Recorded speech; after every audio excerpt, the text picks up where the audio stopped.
যদিও আমি ভবিষ্যৎবাণীতে খুব বেশি বিশ্বাস করি না, কিন্তু বাট কেন জানি বলা হচ্ছে 2025 সালকে ঘিরে বিশ্বজুড়ে যে যুদ্ধের কথা আজ থেকে প্রায় অর্ধশত বছর আগে বা শত বছর আগে বুলগেরিয়ান সেই নারী বাবা ভাঙা এবং ফরাসি সেই দার্শনিক নস্ট্রাদামুস তারা যে ভবিষ্যৎবাণী করেছিলেন তা যেন সত্যি হতে যাচ্ছে।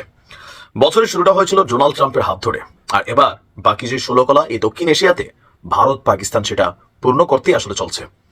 দর্শক, বেশ কয়েকটা গোয়েন্দা রিপোর্ট আপনাদের সামনে নিয়ে এসেছিলাম মার্কিন যুক্তরাষ্ট্র এবং জার্মানি ভিত্তিক সংবাদ মাধ্যম ডয়চে ভেলে, যে আগামী 36 ঘন্টা বা আগামী 3 দিনের মধ্যে 36 থেকে 72 ঘন্টার মধ্যে ভারত পাকিস্তানের উপর সামরিক অভিযান শুরু করবে। বিষয়টা এখন আর ধরেন মানে তাত্ত্বিক বিষয় না, এটা এখন অনপ্র্যাকটিক্যাল হয়ে গেছে। আমরা যখন নিউজটি করছি তখন ভারতের 3 বাহিনী তারা বসে বসে ছক করছে কিভাবে পাকিস্তানের উপর তারা অভিযানটি পরিচালনা করবে। গতকালকে আপনার ভারতের প্রধানমন্ত্রী নরেন্দ্র মোদী কয়েক দফা বৈঠক করেছেন রাষ্ট্রের অতি গুরুত্বপূর্ণ ব্যক্তিত্ব এমনকি সেনাবাহিনী, নৌবাহিনী, বিমান বাহিনীর যারা ঊর্ধ্বতন মানে সামরিক কর্মকর্তারা আছেন, এর পাশাপাশি প্রতিরক্ষা মন্ত্রণালয় থেকে শুরু করে রাজনৈতিক দলগুলোর সাথে। এমনকি মোদীকে সবাই পূর্ণ সমর্থন দিয়েছে রাজনৈতিক দলগুলো, আর সেনাবাহিনীকে আপনার একটা নির্দেশ দিয়েছেন মোদী।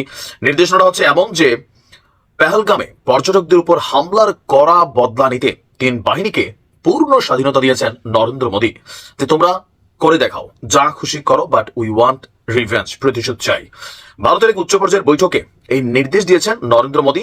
আর ভারতীয় গণমাধ্যমগুলো বলছে এই বৈঠকে প্রতিরক্ষা মন্ত্রী রাজনাথ সিং এর পাশাপাশি জাতীয় নিরাপত্তা উপদেষ্টা অজিত দোভাল এবং chief of staff general Anil চৌহানও অংশ নিয়েছেন। মোদীর নির্দেশনা ছিল এমন, সন্ত্রাসবাদ মোকাবিলা করা আমাদের জাতীয় সংকল্প এবং ভারতীয় সেনাবাহিনীর উপর মোদীর পূর্ণ আস্থা ও বিশ্বাস রয়েছে। বৈঠকের পর রাজনৈতিক বিষয়ক মন্ত্রিসভা কমিটির একটি বৈঠক অনুষ্ঠিত হয়েছে, যার নেতৃত্বেও মোদী ছিল। পাশাপাশি সড়ক পরিবহন মন্ত্রী, স্বাস্থ্যমন্ত্রী, কৃষিমন্ত্রী সহ আরো অনেকের সাথে এখানে আপনার তাদের বৈঠকের মধ্যে নানান সিদ্ধান্ত উপেক্ষিত হয়েছে।